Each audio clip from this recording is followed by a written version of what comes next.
ನಮಸ್ಕಾರ ಸ್ನೇಹಿತರೆ, ನಾನು Triveni. Welcome to my channel spiritual alchemy 7. ನಿಮಗೆಲ್ಲ ಗೊತ್ತಿರೋ ಹಾಗೆ ನಾಳೆ ಬರೋದು ಕನ್ಯಾ ರಾಶಿಯಲ್ಲಿ ಹುಣ್ಣಿಮೆ. ಕನ್ಯಾ ರಾಶಿ ಹುಣ್ಣಿಮೆ ಆಚರಣೆ ಫೆಬ್ರವರಿ 20-24. ತಿಂಗಳ ಅತ್ಯಂತ ಪ್ರಮುಖ ಮತ್ತು ಬಹುನಿರೀಕ್ಷಿತ ಅಭಿವ್ಯಕ್ತಿ ಪೋರ್ಟಲ್ ತೆರೆಯುತ್ತಿದೆ. ಮ್ಯಾನಿಫೆಸ್ಟೇಷನ್ ಮಾಡ್ಕೊಳ್ಳೋಕ್ಕೆ ಇದು ಓಪನಿಂಗ್. ಈ ವರ್ಷದ 2ನೇ ಹುಣ್ಣಿಮೆಯು ಫೆಬ್ರವರಿ 24ರಂದು ರಾತ್ರಿ ಆಕಾಶವನ್ನು ಅಲಂಕರಿಸುತ್ತಿದೆ. ಈ ವಿಡಿಯೋದಲ್ಲಿ ನಾವು ಅತ್ಯಂತ ಶಕ್ತಿಯುತವಾದದ್ದನ್ನು ಕಲಿಯಲಿದ್ದೇವೆ. ಅಭಿವ್ಯಕ್ತಿ ಆಚರಣೆ ಮತ್ತು ಫೆಬ್ರವರಿ ಹುಣ್ಣಿಮೆಯ ಆಧ್ಯಾತ್ಮಿಕ ಪ್ರಾಮುಖ್ಯತೆಯನ್ನು ಇವತ್ತು ನಾವು ಈ ವಿಡಿಯೋದಲ್ಲಿ ತಿಳಿದುಕೊಳ್ಳೋಣ. ಹುಣ್ಣಿಮೆ ಎಂದರೆ ಭೂಮಿಯು ಹಗಲುಗಟ್ಟಲೆ ಸೂರ್ಯನ ಪುಲ್ಲಿಂಗ ಕಿರಣಗಳು ಮತ್ತು ರಾತ್ರಿಯಲ್ಲಿ ಚಂದ್ರನ ಸ್ತ್ರೀ ಹೊಳಪು ಎರಡರಲ್ಲೂ ಭೂಮಿ ಸ್ನಾನ ಮಾಡುವ ಏಕೈಕ ಸಮಯ. ಅಲ್ಲಿ ಸೂರ್ಯನು ಹಗಲು ಜೀವನವನ್ನು ಉಡುಗೊರೆಯಾಗಿ ನೀಡುತ್ತಾನೆ ಮತ್ತು ಚಂದ್ರನು ರಹಸ್ಯಗಳನ್ನು ಪಿಸುಗುಟ್ಟುತ್ತಾನೆ ಬ್ರಹ್ಮಾಂಡಕ್ಕೆ. ಹುಣ್ಣಿಮೆಯಿಂದ ಉತ್ತುಂಗಕ್ಕೇರಿದ ಶಕ್ತಿಗಳಿಗೆ ಎಲ್ಲ ಧನ್ಯವಾದಗಳು ಹೇಳಬೇಕು ನಾವು. ಯಾಕೆಂದರೆ ಅಷ್ಟು ಹೈ ಎನರ್ಜಿ ಇರುತ್ತೆ ಈ ಒಂದು ಹುಣ್ಣಿಮೆ ಟೈಮಲ್ಲಿ. ಈಗ ನಾನು ನಿಮಗೆ 6 ಸ್ಟೆಪ್ಸಲ್ಲಿ ಒಂದು ಪ್ರಮುಖ ಆಚರಣೆ ಅಂದರೆ ಈ ಒಂದು ಹುಣ್ಣಿಮೆ ದಿನ ನಾವು ಏನು ಮಾಡಬೇಕು ಅನ್ನೋದನ್ನು ಒಂದು 6 ಸ್ಟೆಪ್ಸಲ್ಲಿ ಹೇಳ್ತೀನಿ. ಇದು ಮಾಡೋದಕ್ಕೆ ನಮಗೆ ಕೇವಲ ಒಂದು 10 ನಿಮಿಷ ಸಾಕಾಗುತ್ತೆ. 10 ನಿಮಿಷದಲ್ಲಿ ನಮಗೆ ಬೇಕಾಗಿರೋದನ್ನು ನಾವು ಮ್ಯಾನಿಫೆಸ್ಟ್ ಮಾಡ್ಕೋಬೋದು. ಆದರೆ ನಾವು ಅವುಗಳನ್ನು ಏಕೆ ಮಾಡಬೇಕು ಅಂತ ನಾನು ಒಂದೊಂದು ಸ್ಟೆಪ್ಪಲ್ಲೂ ವಿವರಣೆ ಕೊಡ್ತೀನಿ. ಸೊ ದಯವಿಟ್ಟು ತುಂಬ ಗಮನ ಕೊಟ್ಟು ಕೇಳಿ. ಈ ವಿಡಿಯೋ ಬಹಳ ಮುಖ್ಯವಾಗಲಿದೆ, ಆದ್ದರಿಂದ ಅತ್ಯಂತ ಸೂಕ್ಷ್ಮವಾಗಿ ಗಮನಿಸಿ. ಹುಣ್ಣಿಮೆ ಬಂದಾಗಲೆಲ್ಲ ಚಂದ್ರನು ಭೂಮಿಯ ಒಂದು ಬದಿಯಲ್ಲಿದ್ದಾನೆ ಮತ್ತು ಇನ್ನೊಂದು ಬದಿಯಲ್ಲಿ ಸೂರ್ಯನಿದ್ದಾನೆ ಎಂದರ್ಥ. ಆದ್ದರಿಂದ ಭೂಮಿಯು ಮಧ್ಯದಲ್ಲಿದೆ. ಸೂರ್ಯ ಮತ್ತು ಚಂದ್ರರು ವಿರುದ್ಧ ಬದಿಗಳಲ್ಲಿ ನೇರ ರೇಖೆಯಲ್ಲಿ ಇರ್ತಾರೆ. ಅಂದರೆ ಸೂರ್ಯ, ಚಂದ್ರ ಮತ್ತು ಭೂಮಿ 3 ಒಂದೇ ಅಲೈನ್ಮೆಂಟಲ್ಲಿ ಇರುತ್ತೆ. ಈಗ ಭೂಮಿಯಲ್ಲಿ 70% ನೀರಿದೆ ಅನ್ನೋದು ನಿಮಗೆಲ್ಲ ಗೊತ್ತು. ಇದೇ ರೀತಿ ನಮ್ಮ ಮೆದುಳಲ್ಲಿ ಕೂಡ 73% ನೀರಿದೆ. ಈ ಹುಣ್ಣಿಮೆ ಸಮಯದಲ್ಲಿ ಚಂದ್ರನ ಗುರುತ್ವಾಕರ್ಷಣೆ ಭೂಮಿಯ ಸಾಗರಗಳ ಮೇಲೆ ದೊಡ್ಡ ಪರಿಣಾಮವನ್ನು ಬೀರುತ್ತೆ. ಸೊ ಈ ಹೋಲಿಕೆ ಕಾಕತಾಳೀಯವಲ್ಲ. ಸೂರ್ಯ, ಚಂದ್ರ ಮತ್ತು ಭೂಮಿ ಜೋಡಣೆಯಲ್ಲಿರುವಾಗ ಅಂದರೆ ಅಲೈನ್ಮೆಂಟಲ್ಲಿರುವಾಗ ಸೌರ ಉಬ್ಬರವಿಳಿತವು ಚಂದ್ರನ ಉಬ್ಬರವಿಳಿತದ ಮೇಲೆ ವ್ಯಸನಕಾರಿ ಪರಿಣಾಮವನ್ನು ಬೀರುತ್ತೆ. ಹೆಚ್ಚಿನ ಉಬ್ಬರವಿಳಿತಗಳನ್ನು ಸೃಷ್ಟಿಸುತ್ತದೆ ಮತ್ತು ಸ್ಪ್ರಿಂಗ್ ಟೈಡ್ಸ್ ಎಂದು ಕರೆಯಲ್ಪಡುವ ಅತ್ಯಂತ ಕಡಿಮೆ ಟೈಡ್ಸ್, ಲೋ ಟೈಡ್ಸ್ ಅಂತೀವಲ್ಲ ಅದು. ಸಂಶೋಧನೆಯ ಪ್ರಕಾರ ಧನಾತ್ಮಕ ಅಥವಾ ಋಣಾತ್ಮಕ ಶಕ್ತಿಯು ನೀರಿನ ಆಣ್ವಿಕ ರಚನೆಯ ಮೇಲೆ ಪ್ರಭಾವ ಬೀರಬಹುದು, ವಾಟರ್ ಮಾಲಿಕ್ಯೂಲ್ಸ್ ಮೇಲೆ. ಉದಾಹರಣೆಗೆ ಹಿಂದೂ ದೇವಾಲಯಗಳಲ್ಲಿ ಮತ್ತು ಚರ್ಚ್ಗಳಲ್ಲಿ ನೀರಿನ ಬಳಕೆಯನ್ನು ಒಳಗೊಂಡಿರುವ ಆಚರಣೆಗಳಿವೆ. ಉದಾಹರಣೆಗೆ ತೀರ್ಥ. ಹಿಂದೂ ಧರ್ಮದಲ್ಲಿ ಪವಿತ್ರ ನೀರು ಅಥವಾ ಕ್ರಿಶ್ಚಿಯನ್ ಧರ್ಮದಲ್ಲಿ ಕೂಡ ಪವಿತ್ರ ನೀರು ಅಂತಲೇ ಹೇಳ್ತೀವಿ. ಈ ಆಚರಣೆಗಳಲ್ಲಿ ಸಾಮಾನ್ಯ ಆಚರಣೆಗಳು, ಪ್ರಾರ್ಥನೆಗಳು, ಪಠಣಗಳು ಅಥವಾ ಇತರ ಪವಿತ್ರ ಚಟುವಟಿಕೆಗಳ ಮೂಲಕ ನೀರನ್ನು ಹೆಚ್ಚಾಗಿ ಆಶೀರ್ವದಿಸಲಾಗುತ್ತೆ ಅಥವಾ ಶಕ್ತಿಯುತಗೊಳಿಸಲಾಗುತ್ತೆ. ಹಿಂದೂ ದೇವಾಲಯಗಳು ಅಥವಾ ಚರ್ಚ್ಗಳಲ್ಲಿ ಗಂಟೆಗಳನ್ನು ಬಾರಿಸಿದಾಗ ಆ ಧ್ವನಿಯಿಂದ ಉತ್ಪತ್ತಿಯಾಗುವ ಕಂಪನಗಳು ಸಕಾರಾತ್ಮಕ ಶಕ್ತಿಯನ್ನು ನಮಗೆ ಕೊಡುತ್ತೆ. ಸೊ ಈ ಶಕ್ತಿಯು ಹತ್ತಿರದ ನೀರಿನ ಅಣುಗಳ ರಚನೆಯ ಮೇಲೆ ಪ್ರಭಾವ ಬೀರಬಹುದು. ಆದ್ದರಿಂದ ತೀರ್ಥ ಅಥವಾ ಪವಿತ್ರ ನೀರನ್ನು ಭಕ್ತರಿಗೆ ಅರ್ಪಿಸಿದಾಗ ಅದು ನೀರಿನ ಭೌತಿಕ ಗುಣಲಕ್ಷಣಗಳನ್ನು ಮಾತ್ರವಲ್ಲದೆ ದೇವಾಲಯ ಅಥವಾ ಚರ್ಚಿನಲ್ಲಿ ಮಾಡುವ ಆಚರಣೆಗಳ ಸಕಾರಾತ್ಮಕ ಶಕ್ತಿಯೊಂದಿಗೆ ಸಂಬಂಧಿಸಿದ ಕಂಪನ ಆವರ್ತನಗಳನ್ನು ಸಹ ಹೊಂದಿದೆ. ಇದು ನೀರಿನ ನಿಜವಾದ ಕಾರಣವಾಗಿದೆ. ಪವಿತ್ರ ಸ್ಥಳಗಳಲ್ಲಿ ಗುಣಪಡಿಸಲು ಬಳಸಲಾಗುತ್ತೆ ನೀರನ್ನು. ಅದಕ್ಕಾಗಿಯೇ ನಾವು ಈ ಹುಣ್ಣಿಮೆಯ ಆಚರಣೆಯ ಹಂತಗಳಲ್ಲಿ ಒಂದಾಗಿ ಅತ್ಯಂತ ಪ್ರಬಲವಾದ ನೀರಿನ ತಂತ್ರವನ್ನು ಸೇರಿಸಿದ್ದೇವೆ. ಚಂದ್ರನ ಗುರುತ್ವಾಕರ್ಷಣೆಯೇ ಉಬ್ಬರವಿಳಿತದ ಮೇಲೆ ಪ್ರಭಾವ ಬೀರುವಂತೆ ಅದು ನಮ್ಮ ಭಾವನೆಗಳ, ಆಲೋಚನೆಗಳು ಮತ್ತು ಉದ್ದೇಶಗಳ ಮೇಲೂ ಪ್ರಭಾವ ಬೀರುತ್ತದೆ. ಏಕೆಂದರೆ ನಾವು ಸಹ ಜಲರಾಶಿಗಳು. ನಾವು ಏನನ್ನಾದರೂ ವಿಜುವಲೈಸ್ ಮಾಡಿಕೊಂಡ್ರೆ ಅಥವಾ ಹೊಸ ಆರಂಭದ ಉದ್ದೇಶವನ್ನು ಹೊಂದಿಸಿದರೆ ಅದು ನಿಮ್ಮ ಭೌತಿಕ ವಾಸ್ತವಕ್ಕೆ ಬಹಳ ವೇಗವಾಗಿ ಬರುತ್ತೆ. ಅಂದರೆ ನಾವೇನಾದರೂ ಮ್ಯಾನಿಫೆಸ್ಟ್ ಮಾಡಿಕೊಂಡ್ರೆ ಅದು ಫಿಸಿಕಲ್ ಆಗಿ ನಮಗೆ ಅಂದರೆ ನಮ್ಮ ಡ್ರೀಮ್ಸು ನಿಜ ಆಗತ್ತೆ ಅಂತ.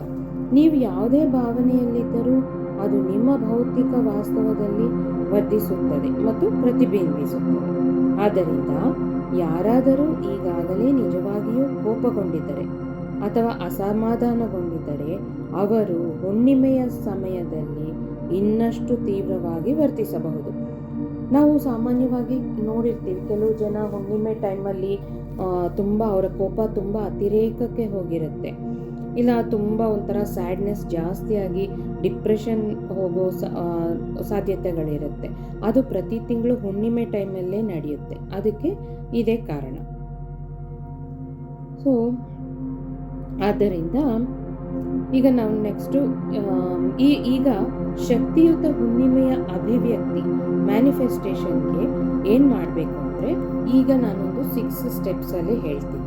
ಅದಕ್ಕೂ ಮುಂಚೆ ನೀವೇನು ಮಾಡಬೇಕು ಅಂದರೆ, ಈ ಮ್ಯಾನಿಫೆಸ್ಟೇಷನ್ಗೆ ನಮಗೆ ಬೇಕಾಗಿರೋದೇನು ಅಂದರೆ, ಕೇವಲ ಒಂದು ಪೆನ್ನು, ಒಂದು ಪೇಪರು, ಒಂದು ಗ್ಲಾಸಲ್ಲಿ ಗಾಜಿನ ಲೋಟದಲ್ಲಿ ನೀರು, ಎಲ್ಲದಕ್ಕಿಂತ ಹೆಚ್ಚು ನಿಮ್ಮ ಗಮನ ಅಂದರೆ ನಿಮ್ಮ ಅಟೆನ್ಷನ್ ಇರಬೇಕು. ಸೊ ಇದಿಷ್ಟು ತಗೊಳ್ಳಿ. ಕೇವಲ ಒಂದು ಪೆನ್ನು, ಒಂದು ಪೇಪರು, ಒಂದು ಗಾಜಿನ ಲೋಟದಲ್ಲಿ ನೀರು, ಇಷ್ಟು, ಈ 3 ಇದ್ದರೆ ಸಾಕು. ಅದರ ಜೊತೆಗೆ ನಿಮ್ಮ ಅಟೆನ್ಷನ್ ಇರಬೇಕು. ಈ ಲೋಟದ ನೀರನ್ನು ನಿಮ್ಮ ಮುಂದೆ ಇಟ್ಕೊಳ್ಳಿ. ಅದನ್ನು ಏನು ಮಾಡಬೇಕು ಅನ್ನೋದನ್ನು ನಾನು ಲಾಸ್ಟ್ ಸ್ಟೆಪ್ಪಲ್ಲಿ ಹೇಳ್ತೀನಿ. ಈಗ ಮೊದಲನೆಯದಾಗಿ ಸ್ಪಷ್ಟ ಮತ್ತು ಶಕ್ತಿಯುತ ಉದ್ದೇಶಗಳನ್ನು ಹೊಂದಿಸುವುದು. ಅಂದರೆ ನಮಗೇನು ಬೇಕು, ನಮ್ಮ ಬೇಡಿಕೆಗಳು, ನಮ್ಮ ಕೋರಿಕೆಗಳು ಏನಿದೆ ಅನ್ನೋದರ ಬಗ್ಗೆ ನಮಗೆ ಒಂದು ಸ್ಪಷ್ಟತೆ ಇರಬೇಕು. ನಿಮ್ಮ ಹೃದಯದ ಆಳವಾದ ಆಸೆಗಳನ್ನು ಪ್ರತಿಬಿಂಬಿಸಲು ಸ್ವಲ್ಪ ಸಮಯ ತೆಗೆದುಕೊಳ್ಳಿ. ನಿಮ್ಮ ಹೃದಯ ಅಂದರೆ ನಿಮ್ಮ ಜೀವನಕ್ಕೆ ನಿಮಗೆ ಈಗ ಸದ್ಯಕ್ಕೆ ಅತ್ಯಂತ ಮುಖ್ಯವಾಗಿ ಏನು ಬೇಕು ಅನ್ನೋದರ ಬಗ್ಗೆ ನಿಮ್ಮನ್ನು ನೀವೇ ವಿಶ್ಲೇಷಣೆ ಮಾಡಿಕೊಳ್ಳಿ. ಆಮೇಲೆ ಒಂದು ಕ್ಲಾರಿಟಿ ತಗೊಳ್ಳಿ. ಅವುಗಳನ್ನು ಕಾಗದದ ಮೇಲೆ ಬರೆಯಿರಿ. ನಿಮ್ಮ ಜೀವನದಲ್ಲಿ ನೀವು ನಿಜವಾಗಿಯೂ ಏನನ್ನು ತೋರಿಸಲು ಬಯಸುತ್ತೀರಿ ಎಂಬುದರ ಮೇಲೆ ಕೇಂದ್ರೀಕರಿಸಿ. ಅದೇ ನಾನು ಹೇಳಿದಾಗೆ, ನಿಮ್ಮ ಜೀವನದಲ್ಲಿ ಈಗ ನಿಮಗೆ ಅತ್ಯಂತ ಮುಖ್ಯವಾಗಿ ಏನು ಬೇಕು ಅನ್ನೋದ್ರ ಮೇಲೆ ನಿಮಗೆ ಕ್ಲಾರಿಟಿ ಸಿಕ್ಕಿದ ಮೇಲೆ ಅದನ್ನು ಆ ಪೇಪರ್ ಮೇಲೆ ಬರೀರಿ. ಪೇಪರ್ ಅದು ಕ್ಲಿಯರ್ ಆಗಿರಬೇಕು, ನಿಮ್ಗೇನು ಬೇಕು ಅನ್ನೋದ್ರ ಬಗ್ಗೆ. ನಿರ್ದಿಷ್ಟ ಮತ್ತು ಧನಾತ್ಮಕವಾಗಿರಿ, ಅಂದರೆ ಪಾಸಿಟಿವ್ ಆಗಿರಿ. ನಿಮಗೆ ಕ್ಲಾರಿಟಿ ಇರಲಿ ಮತ್ತು ಪಾಸಿಟಿವಿಟಿ ಇರಲಿ. ಆಮೇಲೆ ಪ್ರೆಸೆಂಟ್ ಟೆನ್ಸಲ್ಲಿ ಬರಿಬೇಕು. ಸೊ ಈ 3 ಗಮನಕ್ಕೆ ತಗೊಳ್ಳಿ. ಅಂದರೆ ಪ್ರೆಸೆಂಟ್ ಟೆನ್ಸಲ್ಲಿ ಹೇಗೆ ಬರಿಬೇಕು ಅಂದರೆ, ಉದಾಹರಣೆಗೆ ಈಗ ನಾನು ಶ್ರೀಮಂತನಾಗಲು ಬಯಸುತ್ತೇನೆ ಅಂತ ಬರೆಯೋ ಬದಲು ಹೀಗೆ ಬರಿಬೋದು: ನನಗೆ ಬೇಕಾದುದನ್ನು ಖರೀದಿಸಲು ನನ್ನ ಬ್ಯಾಂಕ್ ಬ್ಯಾಲೆನ್ಸನ್ನು ನಾನು ಪರಿಶೀಲಿಸದಿರುವುದು ಅದ್ಭುತವಲ್ಲವೇ? ಅಂದರೆ ಇದರರ್ಥ, ನಾನು ಈಗ ಆಗಲು ಬಯಸುತ್ತೇನೆ ಅಂದರೆ ಅದರಲ್ಲಿ ಒಂದು ಸ್ಟ್ರೆಂತ್ ಇಲ್ಲ. ಯಾಕೆಂದರೆ ಶ್ರೀಮಂತನಾಗಲು ನೀವು ಬಯಸ್ತಾ ಇದ್ದೀರಾ ಅಂದರೆ ಎಷ್ಟು ಶ್ರೀಮಂತ ಆಗಬೇಕು, ಏನು, ಆ ಥರ ಕ್ವೆಶನ್ಸ್ ಅರೈಸ್ ಆಗುತ್ತೆ. ಅದೇ ಈ ಥರ ಬರೆದ್ರೆ ಅಂದ್ಕೊಳ್ಳಿ, ನನಗೆ ಬೇಕಾಗಿರೋದನ್ನು ನಾನು ಖರೀದಿ ಮಾಡೋದಕ್ಕೆ ನನ್ನ ಬ್ಯಾಂಕ್ ಖಾತೆಯಲ್ಲಿ ಎಷ್ಟಿದೆಯಪ್ಪ ಅಂತ ನಾನು ಆಲೋಚನೆ ಮಾಡೋ ಅವಶ್ಯಕತೆಯೇ ಇಲ್ಲ, ಅಷ್ಟೊಂದಿದೆ ನನ್ನ ಅಕೌಂಟಲ್ಲಿ. ಆ ಥರ ಬರೆದಾಗ ಇದು ತುಂಬ ಒಂದು ಎಫೆಕ್ಟಿವ್ ಆಗಿರುತ್ತೆ. ಅಂದರೆ ಇದು ಒಂದು ಅಫರ್ಮೇಷನ್ಸ್, ಇದು ಪಾಸಿಟಿವ್ ಅಫರ್ಮೇಷನ್ಸ್. ಈ ಪಾಸಿಟಿವ್ ಅಫರ್ಮೇಷನ್ಸ್ ಬಂದು ತುಂಬಾ ಹೆಲ್ಪ್ಫುಲ್, ಶಕ್ತಿಯುತವಾಗಿರುತ್ತೆ. ಸೊ ಈಗ ಎರಡನೇದು, ಫಸ್ಟ್ ಒನ್ ಗೊತ್ತಾಯ್ತಲ್ಲ, ನಮ್ಮ ಕ್ಲಾರಿಟಿ ಇರಬೇಕು, ನಮಗೇನು ಬೇಕು ಅನ್ನೋದ್ರ ಬಗ್ಗೆ ಕ್ಲಾರಿಟಿ ಬಂದಮೇಲೆ ಅದನ್ನು ಪಾಸಿಟಿವ್ ಆಗಿ ಪ್ರೆಸೆಂಟ್ ಟೆನ್ಸಲ್ಲಿ ಹೇಗೆ ಬರಿಬೇಕು ಅಂತ ತಿಳ್ಕೊಂಡ್ವಿ. ಬರೆದಿಟ್ಕೊಂಡ್ಮೇಲೆ ಆ ಪೇಪರ್ನ ನಿಮ್ಮ ಕೈಯಲ್ಲಿ ಇಟ್ಕೊಂಡು ವಿಜುವಲೈಸ್ ಮಾಡ್ಕೊಳ್ಳಿ. ಅಂದರೆ ನಿಮ್ಮ ಆಸೆಗಳು ಪೂರೈಸ್ತಾ ಇದೆ ಅಂತ, ನಿಮ್ಮ ಕೈಯಲ್ಲಿರೋ ಆ ಪೇಪರಲ್ಲಿ ಏನು ಬರೆದಿದ್ದೀರಾ ಅದು ಆಲ್ರೆಡಿ ನಿಮಗೆ ನಡೆದಿದೆ, ನಿಮಗೆ ಸಿಕ್ಕಿದೆ ಅಂತ ವಿಜುವಲೈಸ್ ಮಾಡ್ಕೊಳ್ಳಿ. ಸಿಕ್ಕಿದ ಮೇಲೆ ನಿಮ್ಮ ಸಂತೋಷ ಹೇಗಿರುತ್ತೆ, ನಿಮ್ಮ ಭಾವನೆಗಳು ಹೇಗಿರುತ್ತೆ, ಅದು ಸಿಕ್ಕಿದ ಮೇಲೆ ನಿಮ್ಮ ಫೀಲಿಂಗ್ಸ್ ಹೇಗಿರುತ್ತೆ, ಅದನ್ನೆಲ್ಲ ನಿಮ್ಮ ಕಣ್ಮುಚ್ಕೊಂಡೇ ನಿಮ್ಮ ಮನಸ್ಸಿನಲ್ಲಿ ಫೀಲ್ ಮಾಡ್ಕೊಳ್ಳಿ. ಈ ಫೀಲ್ ಮಾಡ್ಕೊಂಡಾಗ ಏನಾಗುತ್ತೆ, ನಮ್ಮ ಸಾಮರ್ಥ್ಯ ಮತ್ತು ಬ್ರಹ್ಮಾಂಡದ ಬೆಂಬಲ ಮತ್ತು ನಮ್ಮ ನಂಬಿಕೆ ಇದೆಲ್ಲ ಸೇರಿ ನಮ್ಮ ಒಂದು ವೈಬ್ರೇಷನಲ್ ಎನರ್ಜಿನ ಜಾಸ್ತಿ ಮಾಡುತ್ತೆ. ಈ ಎಲ್ಲ ಸೇರಿದಾಗ ವೈಬ್ರೇಷನಲ್ ಎನರ್ಜಿ ಜಾಸ್ತಿ ಆದಾಗ ಯೂನಿವರ್ಸ್ಗೆ ಬೇಗ ರೀಚ್ ಆಗುತ್ತೆ. ಯೂನಿವರ್ಸ್ಗೆ ಬೇಗ ರೀಚ್ ಆದಾಗ ನಮಗದು ಬೇಗ ಕೊಡುತ್ತೆ. ಈಗ ನೆಕ್ಸ್ಟ್ ಸ್ಟೆಪ್ ಬಂದು ಮೂರನೇ ಸ್ಟೆಪ್ಪು, ಚಂದ್ರನ ಕಿರಣಗಳಲ್ಲಿ ನಾವು ನೆನೆಯೋದು, ಅಂದರೆ ಸ್ನಾನ ಮಾಡೋದು. ಅದು ಹೇಗೆ ಅಂದರೆ, ಈಗ ನಾವು ಚಂದ್ರ ಯಾರು ಅಂತ ವರ್ಧಿಸ್ಬೋದು. ನಾವು ಅದರ ನೇರ ಚಂದ್ರನ ಬೆಳಕಿಗೆ ನಮ್ಮನ್ನು ಒಡ್ಡಿಕೊಂಡಾಗ ಅದು ನಮ್ಮ ಮೇಲೆ ಬೀರುವ ಬಲವಾದ ಪರಿಣಾಮವನ್ನು ಊಹಿಸ್ಬೋದು. ನಾವು ಚಂದ್ರನ ಪ್ರಕಾಶಮಾನವಾದ ಹೊಳಪಿನಲ್ಲಿ ಸ್ನಾನ ಮಾಡುವಾಗ ಅದು ಎಷ್ಟು ಶಕ್ತಿಯುತವಾಗಿರುತ್ತದೆ ಎಂದು ಯೋಚಿಸಿ. ನೀವು ಹುಣ್ಣಿಮೆಯ ನೇರ ಶಕ್ತಿಯನ್ನು ಅನುಭವಿಸಿದಾಗ ಏನೋ ಮಾಂತ್ರಿಕ ಒಂದು ಮ್ಯಾಜಿಕಲ್ ಫೀಲ್ ನಿಮಗೆ ಅನಿಸುತ್ತೆ. ಇದು ನಿಮ್ಮೊಳಗಿನ ಸಾಧ್ಯತೆಗಳ ಸಂಪೂರ್ಣ ಹೊಸ ಜಗತ್ತನ್ನು ಬಹಿರಂಗಪಡಿಸುತ್ತೆ. ಅಂದರೆ ನಿಮ್ಮೊಳಗೆ ಏನೇನು, ಅಂದರೆ ನೀವು ನಿಮ್ಮ ಥಾಟ್ಸು, ನಿಮ್ಮ ಫೀಲಿಂಗ್ಸು ಅದೆಲ್ಲ ಹೊರಗಡೆ ಬರುತ್ತೆ. ಆ ಚಂದ್ರನ ಕಿರಣಗಳಲ್ಲಿ ನಾವು ನೆನೆದಾಗ, ಅಂದರೆ ಕೂತ್ಕೊಂಡಾಗ ಸುಮಾರು ಹೊತ್ತು ಅಲ್ಲೇ ಕೂತ್ಕೊಂಡು ನಾವು ಮೆಡಿಟೇಷನ್ ಮಾಡ್ಬೋದು, ಅಥವಾ ಸುಮ್ಮನೆ ಕೂತ್ಕೋಬೋದು. ಈ ಥರ ದೃಶ್ಯೀಕರಣ ಅಂದರೆ ವಿಜುವಲೈಸ್ ಮಾಡಿಕೊಂಡು ಕೂತ್ಕೋಬೋದು. ಇದನ್ನೆಲ್ಲ ಮಾಡಿದಾಗ ಆ ಚಂದ್ರನ ಕಿರಣಗಳು ನಮ್ಮನ್ನು ಸೋಕಿದಾಗ ನಮ್ಮ ಎನರ್ಜಿ ಜಾಸ್ತಿ ಆಗಿರುತ್ತಲ್ವ ಆಲ್ರೆಡಿ. ಸೊ ಈ ಎನರ್ಜಿ ಪ್ಲಸ್ ಆ ಎನರ್ಜಿ ಸೇರಿದಾಗ ನಮ್ಮ ಮ್ಯಾನಿಫೆಸ್ಟೇಷನ್ಸು ಬೇಗ ನೆರವೇರುತ್ತೆ. ನಾಲ್ಕನೇದು ಬಿಡುಗಡೆ ಮತ್ತು ಬಿಡುವ ಕ್ರಿಯೆ. ಹುಣ್ಣಿಮೆಯ ಕೆಳಗೆ ನಿಮ್ಮ ಉದ್ದೇಶಗಳನ್ನು ಸಾಂಕೇತಿಕವಾಗಿ ವಿಶ್ವಕ್ಕೆ ಕಳಿಸುವ ಸಮಯ. ನಿಮ್ಮ ಲಿಖಿತ ಅಫರ್ಮೇಷನ್ಸ್, ನೀವು ಬರೆದಿರೋಂಥ ಅಫರ್ಮೇಷನ್ಸ್ನ ಹೊಂದಿರುವ ಕಾಗದ ಪೇಪರ್ನ ತಗೊಂಡು ನಿಮ್ಮ ಉದ್ದೇಶ ಈಗಾಗಲೇ ಈಡೇರಿದೆ ಅಂತ ಸ್ಪಷ್ಟವಾಗಿ ನೀವು ನಂಬಿ ಆ ಖುಷಿಯಿಂದ ಅದನ್ನು ಒಂದು ಪಾಸಿಟಿವಿಟಿಯಿಂದ ಫೀಲಿಂಗ್ಸಿಂದ ತುಂಬ ಒಂದು ನಂಬಿಕೆ, ಖುಷಿ, ಸಂತೋಷ ಎಲ್ಲ ಫೀಲಿಂಗ್ಸು ನಿಮ್ಮಲ್ಲಿ ಇರಬೇಕು. ಆಗಿದ್ದಾಗ ಈ ಪೇಪರ್ನ ಸುಟ್ಟುಬಿಡಿ. ನೀವೇನು ಬರೆದಿದ್ದೀರಾ ಸುಟ್ಟುಬಿಟ್ಟು ಹೊರಗಡೆ ಚಂದ್ರನ ಕೆಳಗೆ ಕೂತಿರ್ತೀರಲ್ವ, ಆ ಚಂದ್ರನ ಕೆಳಗಡೆ ಕೂತಿರ್ತೀರ, ಸುಟ್ಟಿದಾಗ ಇದು ಯೂನಿವರ್ಸಲ್ಲಿ ಗಾಳಿಗೆ ಹೋಗಿ ಸೇರ್ಕೊಂಡ್ಬಿಡುತ್ತೆ. ಆಗ ನಾವು ನಮ್ಮ ಆಸೆಗಳು, ನಾವೇನು ಬರೆದಿದ್ದೀವಿ, ನಮ್ಮ ಆಸೆಗಳು, ಇದನ್ನೆಲ್ಲ ನಾವು ಯೂನಿವರ್ಸ್ಗೆ ಹೇಳಿದಂತೆ ಆಗುತ್ತೆ. ಈಗ ಐದನೇದು ಬಂದು ಕೃತಜ್ಞತೆ, ಗ್ರ್ಯಾಟಿಟ್ಯೂಡ್. ಮ್ಯಾನಿಫೆಸ್ಟೇಷನ್ಸ್ ಹೆಚ್ಚಿನ ಕಂಪನದ ಆಲೋಚನೆಗಳು ಮತ್ತು ಭಾವನೆಗಳ ಸುತ್ತುತ್ತೆ. ನಿಮ್ಮ ಕಂಪನವನ್ನು ಹೆಚ್ಚಿಸಲು ಕೃತಜ್ಞತೆಯು ಸರಳವಾದ ಮಾರ್ಗದಲ್ಲಿ ಒಂದಾಗಿದೆ. ನೀವು ಕಠಿಣ ಸಮಯವನ್ನು ಎದುರಿಸುತ್ತಿದ್ದರೂ ಸಹ ನಿಮ್ಮ ಆಶೀರ್ವಾದಗಳನ್ನು ಎಣಿಸುವ ಮೂಲಕ ಕೃತಜ್ಞತೆಯ ಕಡೆಗೆ ನಿಮ್ಮ ಗಮನವನ್ನು ಬದಲಾಯಿಸುವುದು ನಿಮ್ಮ ಕಂಪನ ಆವರ್ತನವನ್ನು ಸ್ವಯಂಚಾಲಿತವಾಗಿ ಹೆಚ್ಚಿಸಬಹುದು. ಭಯದ ಹಂತಕ್ಕೆ ಕೃತಜ್ಞತೆಯನ್ನು ಅನುಭವಿಸಿ. ಕೃತಜ್ಞತೆಯು ನಿಮ್ಮ ಜೀವನದಲ್ಲಿ ಸಮೃದ್ಧಿಯ ಬಾಗಿಲುಗಳನ್ನು ತೆರೆಯುವ ಕೀಲಿಯಾಗಿ ಕಾರ್ಯನಿರ್ವಹಿಸುತ್ತೆ. ನೀವು ಈಗಾಗಲೇ ಹೊಂದಿದ್ದಕ್ಕಾಗಿ ಕೃತಜ್ಞತೆಯನ್ನು ವ್ಯಕ್ತಪಡಿಸಿ ಮತ್ತು ನಿಮ್ಮ ಆಸೆಗಳ ಅಭಿವ್ಯಕ್ತಿಗಾಗಿ ಎದುರು ನೋಡಬಹುದು. ಬ್ರಹ್ಮಾಂಡದ ಸಮಯ ಮತ್ತು ಬುದ್ಧಿವಂತಿಕೆಯನ್ನು ನಂಬುವುದು ಅತ್ಯಗತ್ಯ. ನಿಮ್ಮ ಆಕಾಂಕ್ಷೆಗಳು ನಿಮ್ಮ ದಾರಿಯಲ್ಲಿವೆ ಎಂದು ನಂಬುವುದು ಯಾವುದೇ ಅಸಹನೆ ಅಥವಾ ನಿರ್ದಿಷ್ಟ ಫಲಿತಾಂಶಗಳಿಗೆ ಲಗತ್ತಿಸುವುದನ್ನು ಬಿಟ್ಟುಬಿಡಿ. ಇದನ್ನು ಸಾರ್ವತ್ರಿಕ ಕಾನೂನು ಎಂದು ಗುರುತಿಸಿ.